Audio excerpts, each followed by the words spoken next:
Hello बच्चे लोग, कैसे हो आप सभी। राजा केमिस्ट्री यूट्यूब चैनल पर आप सभी का हार्दिक स्वागत और अभिनंदन है। तो जैसा आपने थंबनेल पे देख ही लिया है और पूरी वीडियो में पहले भी देखा हुआ है कि हमारा जो टॉपिक हम लोग यहाँ पर पढ़ रहे हैं, टॉपिक का नाम है हेलोल्केन और हेलोएरीन टॉपिक पढ़ रहे हैं। और एक क्लास इसकी हो चुकी है और आज हमारी इसकी दूसरी क्लास स्टार्ट हो रही है। और आज की क्लास में हम नोमेनक्लेचर देखने वाले हैं, पूरा का पूरा डिटेल्ड नोमेनक्लेचर आज की डेट में आपका कवर होने वाला है। और इसके पहले की क्लास में हम लोग इसी टॉपिक का क्लासिफिकेशन हम लोगों ने कंप्लीट किया है, यानी कि इसी टॉपिक का वर्गीकरण वाला पार्ट हम लोगों ने इसका कंप्लीट किया है।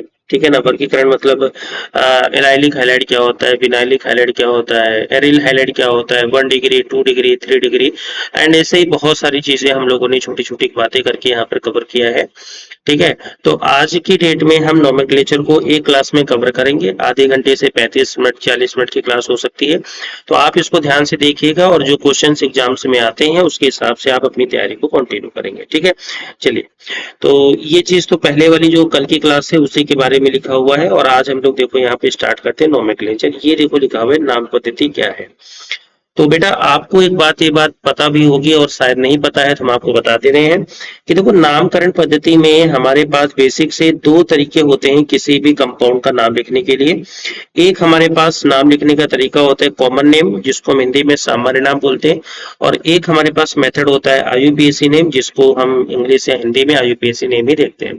तो पहले तो हम हेलोल्केन या एल्किल हैलाइड के बारे में देख लेते हैं, यानी कि हम बात करते हैं एलिफेटिक हैलाइड की बात करते हैं। तो इसका सामान्य नाम होता है एल्किल हैलाइड। बेटा ध्यान से समझिएगा, इनका जो सामान्य नाम होता है वो होता है alkyl halide. Alkyl halide Hindi बोले या इंग्लिश बोले, एल्किल हैलाइड होता है। तो देखो इसका पैटर्न आपने ये पढ़ा है, देखो आर एक्स होता है तो पहले यहाँ पर आर लिखा जाएगा मतलब एल्किल लिखा जाएगा, और फिर एक्स है इसका मतलब बाद में हैलाइड लिखा जाएगा। लेकिन अगर वही बात अगर हम जो है आईयूपीएसी सिस्टम की बात करेंगे तो पहले तो यहाँ पर देखो एक्स का मतलब पहले हेलो वर्ड लिखा जाएगा और फिर आर का मतलब फिर आपका एल्केन लिखा जाएगा, इसलिए इसका नाम होता है हेलोल्केन और इसका नाम होता है कॉमन नेम होता है एल्किल हैलाइड। बेटा बात समझ पा रहे हैं यहाँ पर। ठीक है। तो ये तो हमने एलिफेटिक कार्बन की यानी एलिफेटिक पैटर्न की बिल्कुल हमने आपको सिंपल सी बात बताई कि नाम लिखने का तरीका क्या है।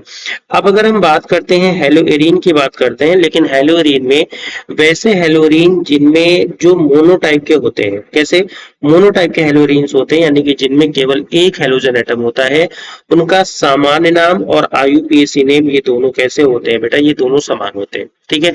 अब नाम कैसे लिखेंगे वो अभी हम आगे देखते रहेंगे, अभी तो दो तीन रूल्स हम यहाँ पे लिखे हुए हैं जो कि आपको यहाँ पे समझना है। ठीक है। और दूसरी सबसे बड़ी बात बेटा, ये चीजें जो हमने लिखी है वो एनसीईआरटी से उठा के यहाँ पे लिखा हुआ है, बट यहाँ पर हमने इसलिए लिखा है क्योंकि हिंदी और इंग्लिश दोनों लैंग्वेज में चीजें मिल जाए, इस वजह से हमने यहाँ पे लिखा हुआ है। बात समझ में आ रही बेटा ना। अच्छा दूसरी बात देखो, अगर हमारे पास डाई हेलो एरीन्स है यानी कि अगर डाई हेलो एरीन्स हैं तो उस केस में अगर हमें कॉमन नेम लिखना है तो ऑर्थो मेटा पैरा सब्स्टिट्यूएंट हमें लगाना पड़ेगा, यानी कि वहां पर आर्थो मेटा पैरा आपको शब्द जोड़ना पड़ता है।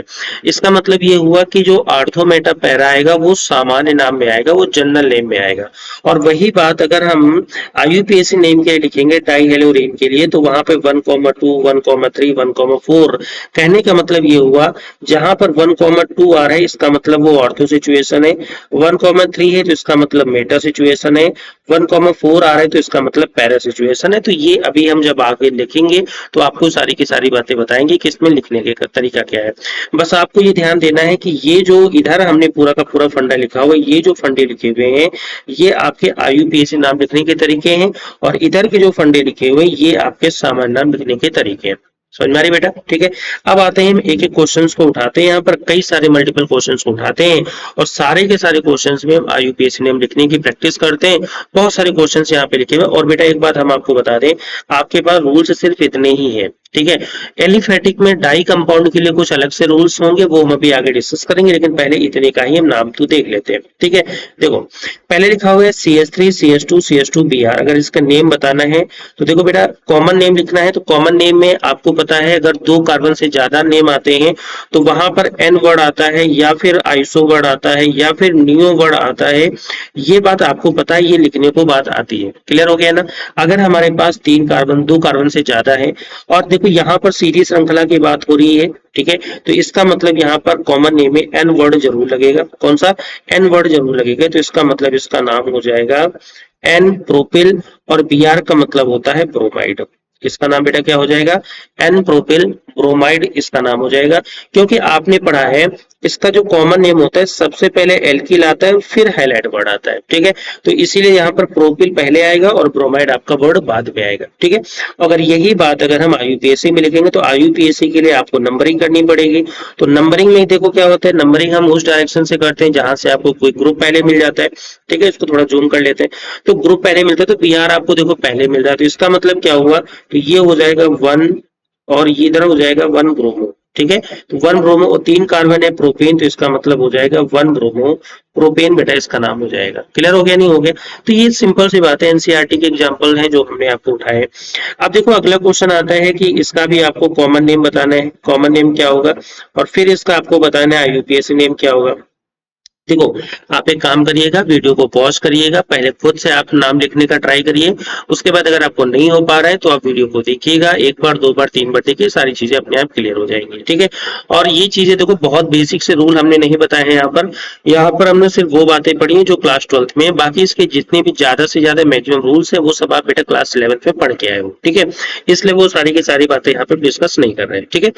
अब देखो अगर इसका नाम लिखना है तो आपको ये पता है, देखो ये जो कंडीशन बनी है क्वेश्चन में जो लिखा हुआ है, ये जो पूरी की पूरी कंडीशन है ये आइसो की कंडीशन आपको समझ में आ पा रही होगी। तो इसका मतलब इसका नाम क्या हो जाएगा, इसका नाम हो जाएगा आइसो प्रोपिल, और ये Cl लगा है तो इसका मतलब इसका नाम हो जाएगा आइसोप्रोपिल क्लोराइड, ठीक है। अच्छा आइसो क्यों लगाया है, आइसो क्यों लगाया है उस बात को थोड़ा सा समझ लेते हैं।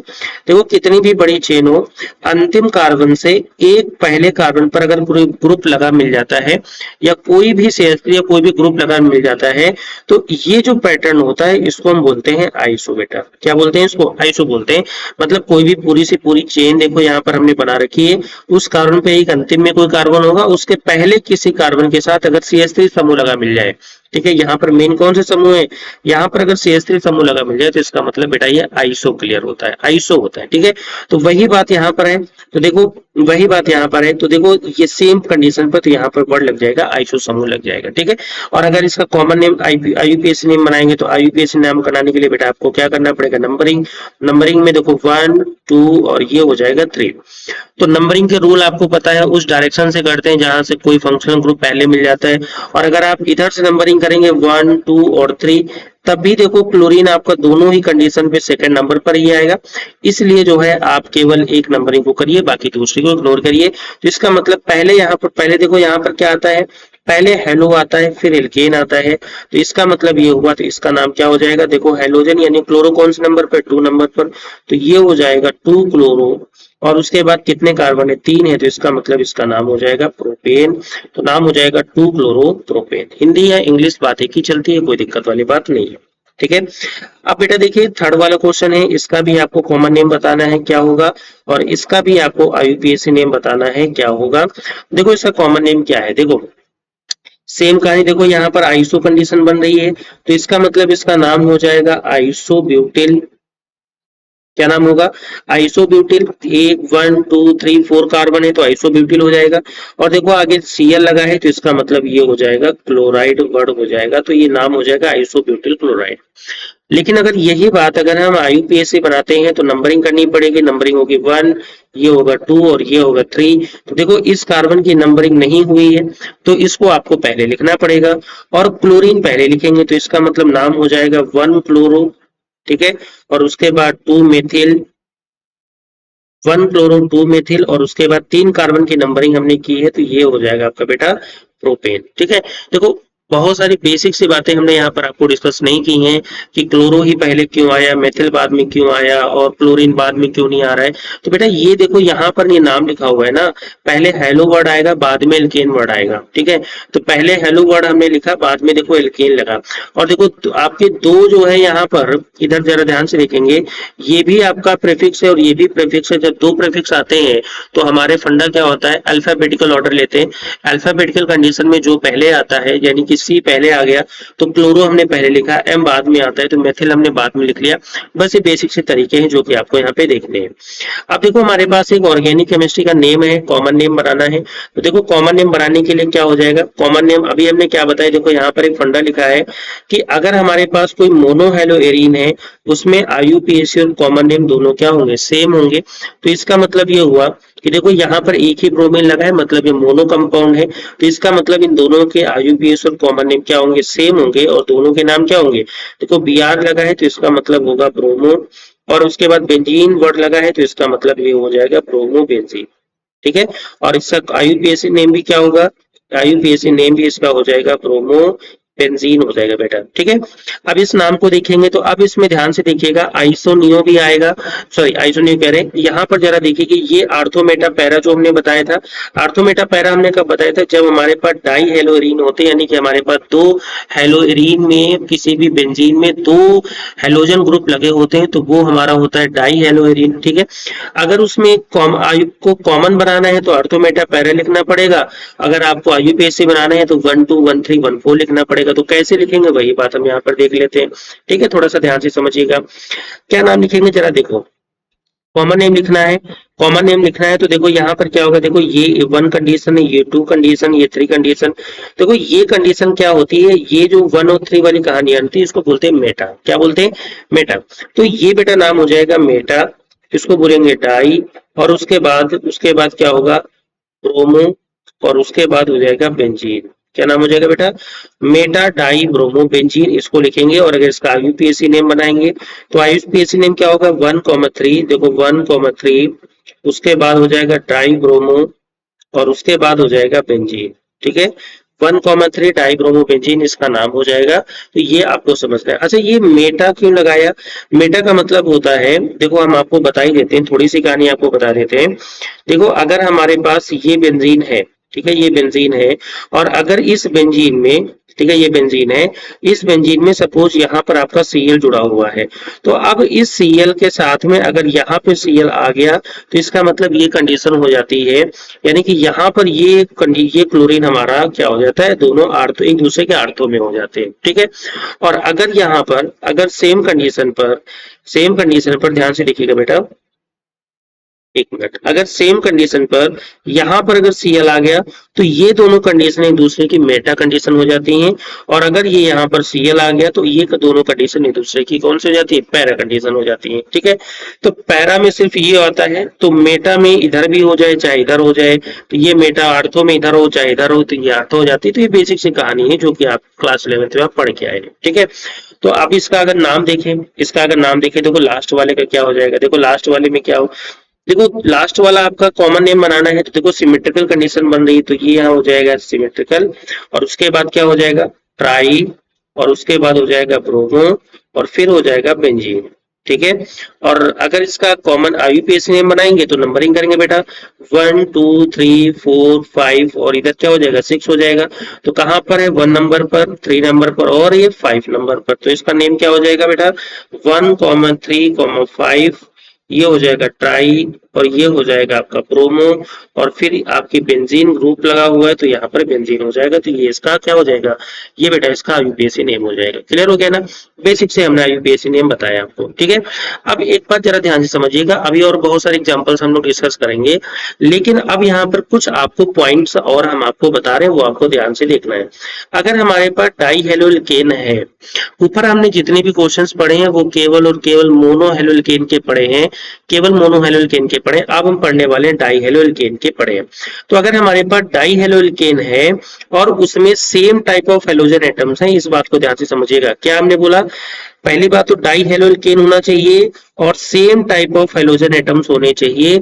अगर ऐसी कंडीशन है तो उनका नेम क्या होता है, उनका नेम होगा एल्किलिडीन। क्या नाम होगा, एल्किडीन, एल्किलिडीन या एल्किलीन डाई हैलाइड उनको बोलेंगे। नाम से ध्यान से समझिएगा, पहले नाम क्या होगा, या तो उनका नाम होगा एल्किलिडीन होगा या एल्किलीन डाई हैलाइड बेटा इनका नाम होगा। ठीक है, और ध्यान से समझिएगा सेम हेलोजन एटम है होने चाहिए। ठीक है। और किस में, डाई हेलोकेन में सेम हेलोजन एटम होंगे तो उनका नाम या तो एल्किलिडीन होगा या फिर एल्किलीन डाई हैलाइड होगा। और ये दोनों नाम कहाँ कहाँ पर यूज होंगे वो हमें समझना है। हिंदी में बोलेंगे समान हेलोजन परमाणु युक्त डाई हेलोकेनों को एल्किलिडीन या एल्किलीन डाई हैलाइड कहते हैं। सेम वही हिंदी में है वही इंग्लिश में है।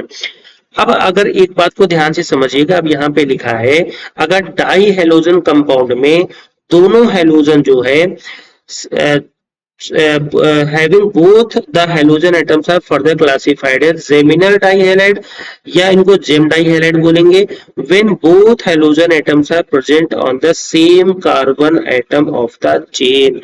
कहने का मतलब ये होता है किसी एक ही कार्बन पर दो हेलोजन एटम जुड़ जाए। जरा ध्यान से समझिएगा, कार्बन एटम एक ही होना चाहिए। सिंगल कार्बन एटम पर यानी कि सेम कार्बन एटम पर अगर दो हेलोजन एटम आ जाते हैं तो उनको जेमिनल डाई हैलाइड या जेम डाई हैलाइड बोलते हैं। क्या बोलते हैं? जेमिनल डाई हैलाइड या उनको जेम डाई हैलाइड बोलते हैं। इस बात को ध्यान से समझिएगा, ठीक है। या जेम डाई हैलाइड या जेमिनल डाई हैलाइड इनको कहेंगे। हिंदी में बोले इंग्लिश में बोले? क्या बताया? दोनों हेलोजन एटम सेम कार्बन पर होने चाहिए, एक ही कार्बन पर दो हेलोजन एटम। अब देखो क्या है, अगर हमारे पास हेलोजन एटम बगल बगल वाले दोनों कार्बन पर आते हैं, मतलब पास पास वाले दो कार्बन पर एक एक हेलोजन एटम आ जाए तो उसको बोलेंगे विसिनल या विस डाई हैलाइड बोलेंगे। हेलोजन परमाणु दो निकटवर्ती कार्बन परमाणु पर होते हैं तो उनको विसिनल डाई हैलाइड बोला जाता है। अब बेटा जरा ध्यान से समझिएगा क्या है। अच्छा, अभी तो यहाँ पर हमने पढ़ा है जेम और विसिनल, ऊपर हमने पढ़ा था एल्किलिडीन और एल्किलीन डाई हैलाइड पर। तो मतलब क्या है? देखो, मतलब इन्होंने ये कहा है कि जो हमारे पास कॉमन नेम सिस्टम होता है उसमें जेम डाई हैलाइड को हम बोलते हैं एल्किलिडीन हाइलाइट बोलते हैं। बेटा ध्यान से समझ में आ रही? हमारे पास कौन सा, अगर हमारा कॉमन नेम सिस्टम है तो उसमें जो जेम डाई हैलाइड होते हैं उन्हीं को बोलते हैं एल्किलिडीन डाई हैलाइड बोलते हैं। समझ में आ रही बेटा? और विस डाई हैलाइड को हम बोलते हैं एल्किलीन डाई हैलाइड बोलते हैं। ठीक है, यानी कि जेम डाई हैलाइड को एल्किलिडीन हैलाइड और विसिनल डाई हैलाइड को एल्किलीन डाई हैलाइड के नाम से बोलते हैं। ठीक है, तो दोनों को नाम आपको ध्यान से समझना है। जेम डाई हैलाइड को बोलते हैं एल्किलिडीन हैलाइड और विसिनल डाई हैलाइड को बोलते हैं एल्किलीन डाई हैलाइड। बेटा आपको ये बात दिमाग में रखनी है और यहाँ से क्वेश्चंस आते हैं।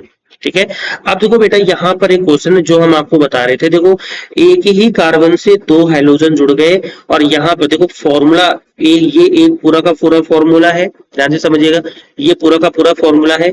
एक फॉर्मूले में इस कार्बन पर कोई हेलोजन नहीं एटम नहीं है, लेकिन इस कार्बन पर दो हेलोजन एटम है। अब देखो ये भी एक ही फॉर्मूला है यहाँ पर, लेकिन इन दोनों में दोनों कार्बन पर एक एक हेलोजन एटम आ गया।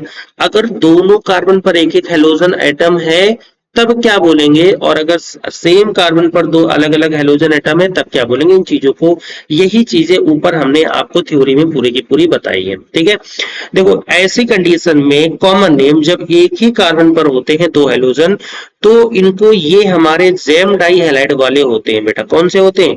ये हमारे आपके कौन से होते हैं? जेम डाई हैलाइड वाले होते हैं। हिंदी और इंग्लिश वाले कोई प्रॉब्लम नहीं है, इनको बोलते हैं जेम डाई हैलाइड बोलते हैं। क्या बोलेंगे बेटा?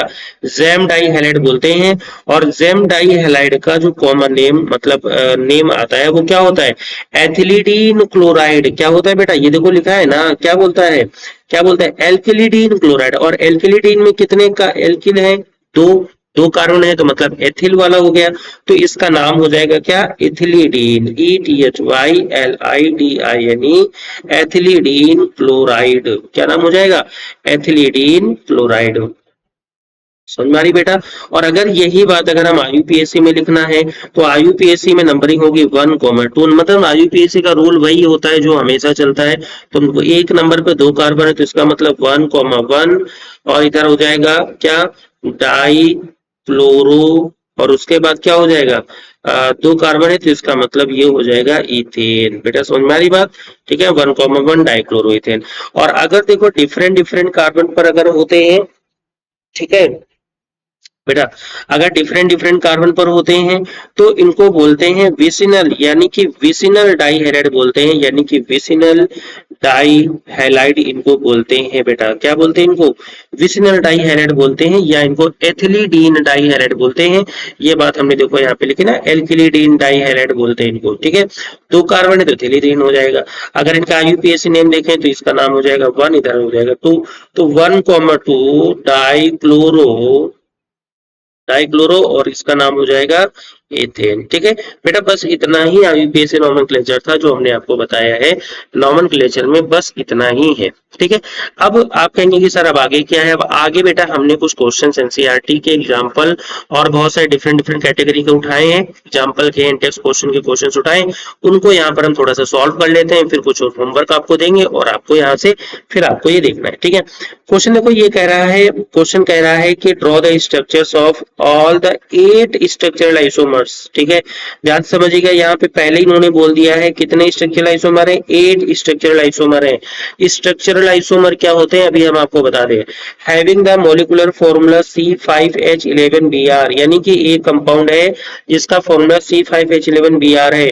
नेम द ईच आइसोमर, यानी कि हर आइसोमर का नाम बताना है अकॉर्डिंग टू आईयूपीएसी सिस्टम, यानी आईयूपीएसी सिस्टम के अकॉर्डिंग नाम बताना है। And classify them as primary, secondary और टर्सरी ब्रोमाइड, यानी उनको प्राइमरी, सेकेंडरी और टर्सरी में आपको क्लासिफाई करना है। अब देखो जो हिंदी में भी लिखा है, एक कंपाउंड लिखा है, कंपाउंड का फॉर्मूला है C5H11Br, अणुसूत्र वाले 8 संरचनात्मक समावेवियों की संरचना बनानी है और आईयूपीएसी सिस्टम के अनुसार सभी समावेवियों के नाम भी लिखने हैं और उन्हें प्राथमिक, द्वितीयक और तृतीयक ब्रोमाइडों के रूप में आपको वर्गीकृत करना है।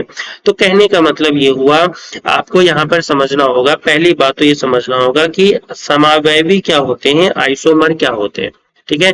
और यहाँ पर बोला गया संरचनात्मक समावेवी मतलब स्ट्रक्चरल आइसोमर क्या होते हैं। स्ट्रक्चरल आइसोमर का मतलब होता है, बाकी हम डिटेल अभी कल की क्लास में इसको डिस्कस करेंगे। देखो हम आपको बता दे रहे हैं, स्ट्रक्चरल आइसोमर का मतलब ही होता है, देखो जो भी आइसोमर्स होंगे, यानी कि जितने भी आइसोमर्स होंगे, इन सभी के जो मॉलिक्यूलर फॉर्मूला होते हैं, इन सभी के जो मॉलिक्यूलर फॉर्मूला होते हैं बेटा, ये सभी के मॉलिक्यूलर फॉर्मूला क्या होते हैं? सेम होते हैं, ठीक है। लेकिन जब स्ट्रक्चरल आइसोमर्स की बात करेंगे तो इनके जो स्ट्रक्चर होते हैं, स्ट्रक्चर्स होते हैं वो इनके डिफरेंट डिफरेंट होते हैं। तो ऐसे कंपाउंड एक दूसरे के स्ट्रक्चरल आइसोमर्स होते हैं, ठीक है ना। क्या होते हैं? ऐसे कंपाउंड एक दूसरे के स्ट्रक्चरल आइसोमर्स होते हैं। अब कैसे कहानी होती है आइए देखते हैं। देखो C5H11Br है, तो इसका मतलब ये हुआ कि यहाँ पर आपके पास कार्बन कितने हैं? कार्बन आपके पास हो गए 5। तो देखो एक ही करके लिखना स्टार्ट करते हैं और नेम इनके बाद में लिखेंगे। देखो पहला 5 कार्बन आपको समझना है और Br लगाना है, बस आपको इतना समझ है। तो देखो क्या इसको ऐसे लिख सकते हैं, पहला CH3 CH2 CH2 CH2, कितने हो गए? 1 2 3 4, और इधर हो गया CH2 और एक Br। क्या ये पहला फॉर्मूला हो सकता है? बिल्कुल हो सकता है। 5 कार्बन हो गए, Br लग गया, बिल्कुल सही बात आपने बताई सर। अच्छा दूसरा फॉर्मूला क्या ये Br हम दूसरे नंबर पर शिफ्ट कर सकते हैं? देखो CH3 CH2 CH2 और इधर हो गया CH2 और इधर हो गया Br और इधर हो गया CH3, ठीक है बेटा। बॉन्ड लगा देते हैं तो थोड़ा समझने में आ सकता। क्या ये भी तो फॉर्मूला, मॉलिक्यूलर फॉर्मूला C5H11Br ही तो बनेगा ना? बिल्कुल सेम बनेगा बेटा, आपने बिल्कुल सही पहचाना। तीसरा देखो हमारा फॉर्मूला क्या बनेगा, ध्यान से समझते चलिएगा। जैसे हम आपसे बोल दें CH3 CH2, बेटा ये यहाँ CH2 में वो CH होगा, इधर हो गया CH, ठीक है, और इधर हो गया Br और फिर इधर हो गया CH2 और इधर हो गया CH3।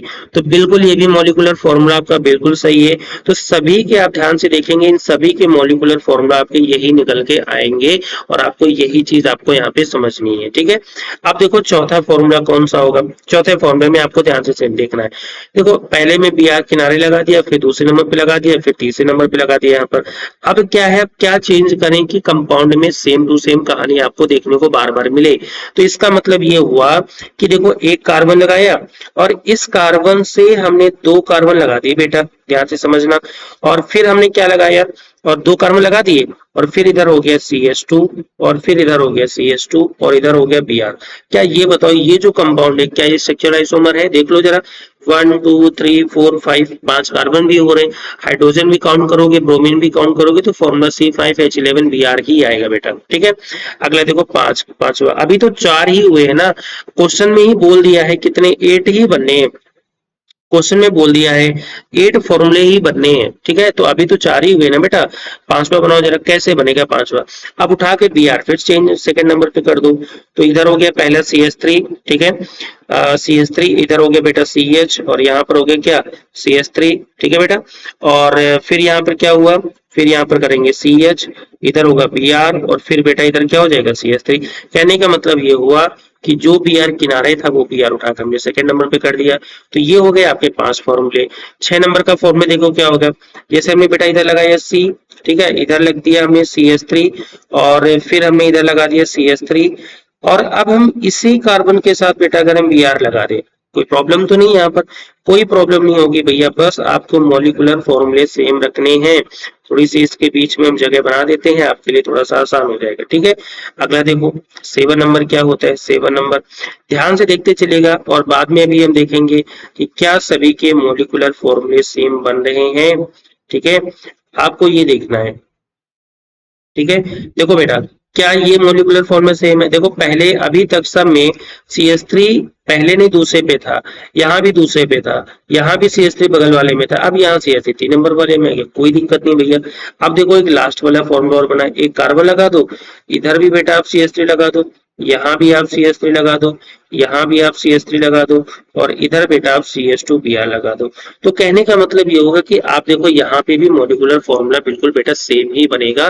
कहने का मतलब हमारे पास कितने फॉर्मूला बन के आ गए बेटा, हमारे पास आ गए 8 फॉर्मूले बन करके आ गए। अब हम एक एक करके सभी के नाम लिखेंगे, डिग्री पहचानेंगे। देखो डिग्री का मतलब ब्रोमीन डायरेक्ट 1 से लगा है, तो इसका मतलब पहली बार तो इसकी डिग्री हो गई 1 डिग्री। नाम क्या होगा, देखो 1 2 3 4 5, तो एक नंबर पे ब्रोमीन लगा है, तो ये हो जाएगा 1 ब्रोमो, और 5 है तो इसका मतलब नाम हो जाएगा पेंटेन, तो बेटा इसका नाम हो जाएगा 1 ब्रोमो पेंटेन। क्लियर हो गया। अब सेकंड देखो, देखो जिस कार्बन से Br लगा है वो कार्बन, ठीक है एक मिनट, जिस कार्बन से Br लगा है वो कार्बन दो और कार्बन से मतलब इधर उधर जुड़ा है, तो मतलब ये कितने हो जाएगा, ये आपकी डिग्री हो जाएगी, कौन सी बेटा, ये आपकी डिग्री हो जाएगी। देखो जिस कार्बन से ब्रोमीन लगा है वो कार्बन एक इधर और एक इधर कार्बन से जुड़ा है डायरेक्ट, तो इसका मतलब आपको ये केवल बगल वाले देखना होता है, बगल वाले के पीछे क्या लगा उससे कोई मतलब नहीं होता है। इसका मतलब यहाँ पे डिग्री हो जाएगी 2 डिग्री, तो नाम क्या हो जाएगा, तो इसका नाम तो पहले लिख लेंगे। देखो ये हो जाएगा 2 ब्रोमो पेंटेन बेटा, इसका नाम हो जाएगा, और डिग्री कौन सी हो जाएगी, 2 डिग्री हो जाएगी बेटा। समझ में आ रही बात ना। अब सेम टू सेम प्रोसीजर देखो 1 2 3 4 और 5, और बेटा यहाँ भी देख पा रहे होंगे ना, पैटर्न तो सेम ही ना, जिस कार्बन से ब्रोमीन लगा है वो एक कार्बन इधर और एक कार्बन इधर से जुड़ा, तो डिग्री तो अभी भी 2 ही हुई, बट नाम चेंज हो गया। नाम क्या हुआ, नाम इसका हो गया 3 ब्रोमो, और उसके बाद क्या होगा, ये पेंटेन हो जाएगा, और बेटा अभी भी जो डिग्री होगी वो 2 डिग्री ही होगी। बात क्लियर हो पा रही बेटा। ठीक है, अगला कंपाउंड देखो क्या होगा। अगले कंपाउंड में भी सेम प्रोसीजर आपको देखना है, नंबरिंग करना है 1 2 3 और 4। ब्रोमीन की डिग्री तो बेटा देखो ब्रोमीन की डिग्री तो 1 डिग्री ही है, तो इसका मतलब आपको इसका केवल नाम समझना है। मतलब क्या होगा, एक नंबर पर देखो, अच्छा देखो इसमें इसकी नंबरिंग भी नहीं हुई है, तो नाम क्या होगा 1 ब्रोमो, और उसके बाद 3 मेथिल, और उसके बाद क्या होगा ब्यूटेन। ठीक है, और ये बेटा डिग्री कौन सी हो जाएगी, इसमें भी आपकी डिग्री हो जाएगी कौन सी बेटा, 1 डिग्री यहाँ पर हो जाएगी। ठीक है, ये अगर डिग्री नहीं भी लिखे तो कोई मतलब नहीं, क्योंकि ये देखो ये सीधा सीधा आपको यहाँ पे समझ के बताना है। ठीक है, और इस कार्बन में देखो जरा, देखो यहाँ पे भी देखेंगे तो 1, ठीक है 2 3 4, तो इसमें देखो इस कार्बन की नंबरिंग नहीं हुई है, तो यहाँ पर नाम क्या हो जाएगा 2 ब्रोमो, उसके बाद क्या होगा 3 मेथिल, और उसके बाद 4 कार्बन है, तो इसका मतलब क्या होगा, यहाँ पर हो जाएगा ब्यूटेन। इस कार्बन में देखो जरा ध्यान से समझिएगा, तो यहाँ पे नंबरिंग इधर से होगी 1 2 3 और 4, तो यहाँ पर देखो ये कार्बन की नंबरिंग नहीं हुई, तो इसका मतलब क्या होगा, इसका मतलब होगा 2 ब्रोमो, और फिर 2 मेथिल, 2 नंबर पर ही मेथिल है तो 2 मेथिल, और 4 नंबर का मतलब ये हो जाएगा आपका ब्यूटेन, तो ये भी आपका नाम हो जाएगा यहाँ पर। क्लियर हो गया ना बेटा। इस कार्बन में देखो जरा, तो नंबरिंग यहाँ से होगी 1 2, 3 एंड 4, तो इसका नाम, इसकी भी नंबरिंग नहीं हुई है, तो इसके नाम क्या हो जाएगा, इसका नाम हो जाएगा 2 मेथिल, नहीं बेटा, पहले तो ब्रोमो आएगा ना, 1 ब्रोमो, 2 मेथिल, ठीक है, 4 कार्बन है तो इसका मतलब ब्यूटेन हो गया बेटा, ठीक है। अगर इस कार्बन की अगर हम बात करें, लास्ट वाले कार्बन की बात करें तो देखो यहाँ पर क्या होगा, ये तो ब्रोमीन यहाँ पे लगा हुआ है, तो नंबरिंग होगी 1, 2 और 3। तो देखो इस कार्बन की नंबरिंग नहीं हुई है और इधर वाले कार्बन की नंबरिंग नहीं हुई है, तो इसका मतलब क्या होगा, इसका मतलब होगा 1 ब्रोमो और फिर 2,2 और ये होगा डाई मिथाइल और उसके बाद क्या होगा, 3 कार्बन है तो इसका मतलब होगा प्रोपेन बेटा, ठीक है। तो ये देखो जरा ध्यान से समझिएगा, ये आपके पूरे के पूरे जो आपको एक पेज में यहाँ पे दिखाई दे रहे हैं, ये सारे 8 के 8 कंपाउंड आपके बन रहे हैं और उन सभी कंपाउंड का जो स्ट्रक्चर है, फॉर्मूला है, डिग्री है, वो सारी की सारी हमने आपको यहाँ पर बताई है। अब देखो एक क्वेश्चन और आपकी एनसीईआरटी की बुक में ही दिया है, वो ये क्वेश्चन भी आपके एनसीईआरटी की बुक से ही है और इसको भी उठा के देख लेते हैं, एक क्वेश्चन और कर लेते हैं और फिर बाकी की कहानी जो बचती है फिर आगे देखते हैं। सेम पैटर्न बेटा यहाँ पर है, नंबरिंग ही आपको करनी है, बस कार्बन की चेन पर देखो, रूल देखो, फाइनल रूल आपको क्या है वो हम आपको बता रहे हैं। सबसे पहले क्या होता है, कोई भी नेम बनाने के लिए find the longest carbon chain, यानी कि आपको सबसे पहले सबसे लॉन्गेस्ट कार्बन चेन आपको पहचाननी होती है। दूसरा नियम क्या होता है, जो भी कार्बन की चेन आपने पहचानी यानी कार्बन को आपने पहचाना है, उसके बाद उसकी नंबरिंग आपको करनी होती है। बेटा ये सब क्लास 11th में पढ़ के आए हो, इसीलिए हमने पहले नहीं बताया था इसको, लेकिन जब नंबरिंग हो जाती है तब आपको क्या पहचानना होता है, प्रीफिक्स और फिर आपको सफिक्स आपको बेटा पहचानने होते हैं। और जब ये चीज हो जाती है तब आपको नेम लिख देना होता है, नेम लिखना होता है। तो कहने का मतलब टोटल और टोटल आपके पास कितने रूल यहाँ पे निकल के आते हैं, ये टोटल आपके पास 4 रूल निकल के आते हैं। कितने रूल आते हैं बेटा, ये आपके पास आते हैं कितने रूल, 4 रूल यहाँ पे निकल के आते हैं, जो कि आपकी पूरी की पूरी आईयूपीएससी इन्हीं 4 रूल के अंदर घूमती फिरती है, ठीक है। अब हम क्या करेंगे, एक एक क्वेश्चन को उठाएंगे और उनको सॉल्व करेंगे। देखो सबसे पहले नंबरिंग आपको करनी है, किधर से करोगे नंबरिंग बेटा, नंबरिंग हमेशा उस डायरेक्शन से करते हैं जहां से कोई फंक्शनल ग्रुप आपको पहले मिलता है, ठीक है। तो अगर इधर से करेंगे तो देखो 1, 2, 3, 4 और ये 5 है ना, आपकी ऐसे नंबरिंग होगी। तो पहले नंबर पे क्या होगा, इसका नेम देखो क्या है, देखो हमने किसकी नंबरिंग नहीं की, केवल बी आर की नंबरिंग नहीं की, तो बी आर को हमें लिखेंगे, मतलब क्या हो जाएगा बेटा, ये हो जाएगा 4 ब्रोमो, हो गया। उसके बाद फ्रोम ब्रोमो के बाद कितने कार्बन है, 5, तो इसका मतलब हो गया पेंट, और 2 नंबर पे क्या लगा है, इन, तो 4 ब्रोमो पेंट 2 इन, इसका रियल नेम हो जाएगा पहला, ठीक है। दूसरे वाले का रूल देखो, दूसरे वाले में भी क्या करना है, आपको नंबरिंग करनी, क्या से करेंगे, 1, 2, 3 एंड 4, ये नंबरिंग है। तो इसमें देखो इस कार्बन की नंबरिंग नहीं हुई, इसका मतलब ये पूर्व लग्न में काउंट होगा, ये बी आर भी आपका पूर्व लग्न में काउंट होगा, यानी कि प्रेफिक्स में काउंट होगा, होगा कि नहीं होगा बेटा, ठीक है। आप केवल पैटर्न को समझते चलेगा, ये सारी की सारी बातें बेटा क्लास 11th में आप पढ़ के आओ, बस आपको एग्जांपल जो यहाँ पे दिए वो आपको करा रहे हैं, ठीक है। तो इसका मतलब इसका नाम क्या हो जाएगा, सेकंड वाले का क्या नाम होगा, देखो 3 नंबर पे ब्रोमो लगा है तो ये हो जाएगा 3 ब्रोमो, और उसके बाद 3 ब्रोमो के बाद क्या हो जाएगा, 2 मेथिल, 3 ब्रोमो हो गया, उसके बाद 2 मेथिल हो गया, उसके बाद क्या हो गया, कितने कार्बन है, 4 कार्बन है, 4 का मतलब ये हो गया ब्यूट, ठीक है। ब्यूट के बाद क्या हो जाएगा, 1 नंबर पे इन लगा है तो ब्यूट 1 इन इसका नेम हो जाएगा, ये इसका नेम हो गया, ठीक है। पहला भी हो गया, सेकंड भी हो गया। अब बात करते हैं बेटा थर्ड नंबर की, ठीक है। थर्ड नंबर देखो क्या होगा, थर्ड नंबर में भी क्या करना है, सेम नंबरिंग ही आपको पहचानना सीखना है। तो नंबरिंग यहाँ पे क्या करेंगे, 1, 2, 3, 4 एंड 5, बेटा नंबरिंग पे आपको विशेष बिल्कुल स्पेशल अटेंशन आपको नंबरिंग पे देना है, और नंबरिंग पे देने के बाद आपको नेम लिखना है, ठीक है। नंबरिंग पे पूरा फोकस करेंगे। तो जब इसको नाम लिखेंगे तो देखो किसकी नंबरिंग नहीं हुई, CS3 की नंबरिंग नहीं हुई और इधर BR की नंबरिंग नहीं हुई, तो नाम क्या होगा बेटा, नाम हो जाएगा सबसे पहले देखो ब्रोमीन कौन से नंबर पर है, 4 नंबर पर, तो इधर हो जाएगा बेटा 4 ब्रोमो, 4 ब्रोमो के बाद 3 मेथिल, 4 ब्रोमो हो गया और उसके बाद 3 मेथिल हो गया, उसके बाद कितने कार्बन है, पेंट, तो ये हो जाएगा पेंट। उसके बाद क्या होगा, 2 नंबर पर 2 है, उसके बाद इन लगा है तो पेंट 2 इन, ये हो गया आपके 3 क्वेश्चन, समझ में आ रही बेटा? तो ये 3 क्वेश्चन आपके यहाँ पे कंप्लीट हो गए। पैटर्न वही है, रूल वही है, सब कुछ वही है।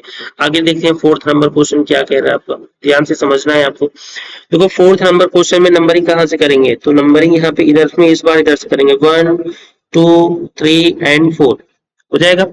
तो अगर इसकी नंबरिंग करेंगे तो 1 नंबर पे ब्रोमो आ रहा है, तो इसका मतलब क्या हो जाएगा 1 ब्रोमो। उसके बाद क्या होगा, और देखो अभी इस कार्बन की नंबरिंग नहीं हुई है, तो इसका मतलब ये होगा 2 मिथाइल हो जाएगा ना। और कितने कार्बन है, 4 कार्बन है, 4 का मतलब ये हो जाएगा ब्यूट। और उसके बाद 3 नंबर पर है 3 और ये इन, ठीक है ना। तो ये आपको समझना, नहीं बेटा 3 नहीं होगा, 2 नंबर पे लगा तो 2 इन हो जाएगा, क्योंकि ये 2 नंबर पर है यहाँ पर, तो सेकंड बॉन्ड है तो 2 नंबर पे लग जाएगा, तो ये इसका आंसर हो जाएगा 4 क्लियर। 5 नंबर देखो क्या होता है, 5 नंबर की नंबरिंग में कहाँ से करेंगे 1 2 3 एंड 4 बेटा। ठीक है, ये चीजें समझ में आ रही है ना सभी को, जो हम कर रहे हैं क्या कर रहे हैं, आपको ये भैया प्रैक्टिस करनी है। जितनी ज्यादा प्रैक्टिस करोगे वही है, और यही रूल आपको देखो हमने यहाँ पे लिखे हैं, इन रूल पे ही आपको फोकस करना है, सब कुछ इन्हीं रूल पे डिपेंड करेगा। तो कितने कार्बन है यहाँ पर, ऐसा तो कोई है नहीं जिसकी नंबरिंग नहीं हुई, तो सबकी नंबरिंग हो गई। तो इसका मतलब बेटा क्या होगा 1 ब्रोमो हो गया। उसके बाद क्या हो गया 4 कार्बन है, 4 का मतलब क्या हो गया ब्यूट। और उसके बाद क्या हो गया 2 नंबर पर इन लगा है तो ब्यूट 2 इन, ये इसका नेम हो जाएगा। 5th नंबर क्लियर हो गया, ठीक है। अगला देखो 6 नंबर क्या कह रहा है, 6 नंबर में बोला गया है क्या, 6 नंबर में आपको बोला गया है यहाँ पे भी नंबरिंग आपको दिखानी है, तो नंबरिंग कहाँ से करेंगे, नंबरिंग हो जाएगी 1 2 3, 3 नंबरिंग हो गई ना। तो उसके बाद किसकी नंबरिंग नहीं हुई, तो इसका मतलब इस CH3 की आपने नंबरिंग नहीं की है, तो इसका मतलब क्या होगा, तो ये हो जाएगा 2 नहीं, सबसे पहले क्या होगा 3 ब्रोमो, 3 ब्रोमो, फिर आपकी जो हो जाएगा 2 मिथाइल, 3 ब्रोमो हो गया, 2 मिथाइल हो गया, और क्या हो जाएगा 3 कार्बन है तो इसका मतलब प्रोप हो जाएगा। और 1 नंबर पे क्या लगाए इन लगाए बेटा, तो ये इसका नाम हो जाएगा। चाहो तो केवल प्रोपीन लिखो, चाहो तो प्रोप 1 इन लिखो, दोनों ही बातें आपकी क्या है सही है। तो ये देखो बेसिक से कुछ क्वेश्चंस थे जो कि हमने आपको यहाँ पर करा दिए, और ये भी क्वेश्चंस आपके एनसीईआरटी के एग्जाम्पल से ही लिए गए थे, और आपको यहाँ पे समझना है। ये क्वेश्चन भी आपको समझने वाला था, ऊपर वाला क्वेश्चन जो कि आपको क्लियर हो गया होगा। अब एक क्वेश्चन और आते हैं, देखो ये हमारे टेक्स्ट क्वेश्चन क्या है, पार्ट नीट प्रश्न का क्वेश्चन है 6.1। ठीक है, एक काम करना है क्या, ये क्वेश्चन आज के लिए आपका होमवर्क करते हैं। ठीक है, ये क्वेश्चन आपका होमवर्क है, तो सभी लोग क्या करेंगे, क्वेश्चन को सॉल्व करने के बाद कमेंट बॉक्स में जो है इसके सभी के सभी आंसर तो लिख नहीं सकते ना, तो कम्युनिटी टैब में इसके आंसर आप सभी लोग पोस्ट करेंगे कि 6.1 का आंसर आपका ये हो गया, अगर आपका आंसर हो पाता है। ठीक है, तो ये होमवर्क आपका हो गया, और इसको कंप्लीट करने के बाद अगली क्लास में हमारे क्या होगा, CX बॉन्ड का नेचर अगली नेक्स्ट क्लास में आपको कवर करेंगे। ठीक है, तो आज की क्लास में हम इतना ही रखते हैं, और ये आपका बेटा आपका होमवर्क है। यहाँ पर करना क्या है, आपको इनके स्ट्रक्चर्स आपको बताने, बेटा क्या बताने, इनके स्ट्रक्चर्स आपको बनाने हैं। अगले क्लास में हम स्ट्रक्चर्स के बारे में एक बार चर्चा करेंगे, आपको सारी बातें बताएंगे। बाकी मिलते हैं कल। वीडियो अगर अच्छा लगा है बेटा तो अपने वीडियो को लाइक जरूर करिएगा, और अपने मित्रों तक जरूर से जरूर पहुंचाइए। ठीक है, आप सभी का बहुत बहुत धन्यवाद।